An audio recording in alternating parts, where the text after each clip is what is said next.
पूरे भारत वालों, पूरे विश्व के लोगों ध्यान से सुनो। अगर आप सुबह और शाम दिन में 21-21 बार और जिस दिन टाइम मिले उस दिन 108 बार अगर गायत्री मंत्र का पाठ कर लो तो आप सोच भी नहीं सकते दिमागी रूप से आप कितने सक्षम हो जाओगे। ध्यान से देखें इस वीडियो को। पुराणों में गायत्री मंत्र को बल और तेज को बढ़ाने वाला बताया गया है। यही बात all India institute of medical science ने अपनी रिसर्च में कही है। माना जाता है कि इस मंत्र का उच्चारण दिमाग को शांत करता है और ये शांति बेवजह नहीं है।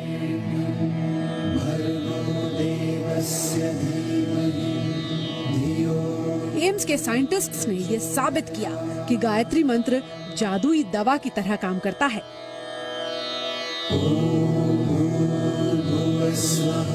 रिसर्च के मुताबिक अगर नियम बनाकर गायत्री मंत्र का उच्चारण किया जाए तो ये दिमाग की चेतना को सीमाओं से परे ले जाकर जगा सकता है। अगर मैं कोई भी ऐसा एक्शन करता हूं जिससे मेरे शरीर में सिंपैथेटिक एक्टिविटी कम हो जाए और पैरासिम्पैथेटिक एक्टिविटी बढ़ जाए, यानी कि मेरी दिल की धड़कन कम हो जाए, मेरा रेस्पिरेटरी रेट कम हो जाए, मेरा स्किन रेजिस्टेंस बढ़ जाए, तो मैं हीलिंग मोड में चला जाता हूं। I get connected to my consciousness. उससे मेरे शरीर के अंदर में जो दवाई मांगूंगा मैं वो पैदा होती है। That is called parasympathetic state of mind. और अगर मैं बिल्कुल इतना ज़्यादा एब्जॉर्ब हो जाऊं कि मैं टाइम भूल जाऊं कि मेरे पास मैं कहाँ पर हूं, तो मैं चौथी स्टेज ऑफ कॉन्शियसनेस में चला जाता हूं, जिसे शास्त्रों में तुरिया स्टेज ऑफ कॉन्शियसनेस कहा जाता है। एम्स के साइंटिस्ट और IIT हैदराबाद के प्रोफेसर ने मिलकर 9 महीने के वक्त में इस रिसर्च को तैयार किया था। मंत्रों के द्वारा बौद्धिक क्षमता का विस्तार मनोवैज्ञानिकों के लिए भी अध्ययन का विषय है। तो ब्रेन में एक हिस्सा है फ्रंटल कॉर्टेक्स, इसमें खासतौर से ऑर्बिटोफ्रंटल कॉर्टेक्स, जिसमें कि इसको बोलते हैं एग्जीक्यूटिव ब्रेन। यानी कि मैंने जो प्लान किया, मैंने किसी चीज़ को ऑर्गेनाइज करना है, मैंने क्या फैसले लेने हैं, क्या डिसीजंस लेने हैं, चाहे वो फाइनेंशियल हो, चाहे वो इमोशनल हो, चाहे मेरे कैरियर को लेके हो, वो सब ऑर्बिटोफ्रंटल कॉर्टेक्स डिसाइड करता है।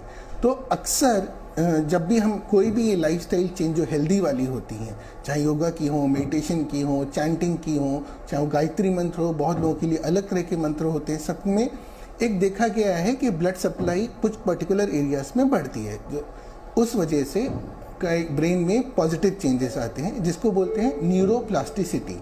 यानी कि जैसे जैसे ब्लड सप्लाई हमारी बढ़ती है, न्यूरॉन्स थोड़े उनमें ग्रोथ फैक्टर्स आते हैं और वो नए नए ब्रांचेस बनाते हैं। तो देखा आपने कि कैसे गायत्री मंत्र हमारे दिमाग के सभी द्वार खोल देता है, अवचेतन मन को जागृत कर देता है। अगर आपने रोजाना गायत्री मंत्र का पाठ शुरू कर दिया तो सोचिए आपके चक्र कितनी जल्दी बैलेंस होंगे, आपका ऑरा कितना स्ट्रांग होगा, आपकी सिक्स सेंस इंप्रूव हो जाएगी। और सारे भारतीयों को इस टाइम दिमागी रूप से मजबूत होना बहुत जरूरी है। इसलिए मेरी अपील है, गायत्री मंत्र के उपचार की इस वीडियो को और इसके फायदों की इस वीडियो को पूरे देश में हर मोबाइल में पहुंचा दें।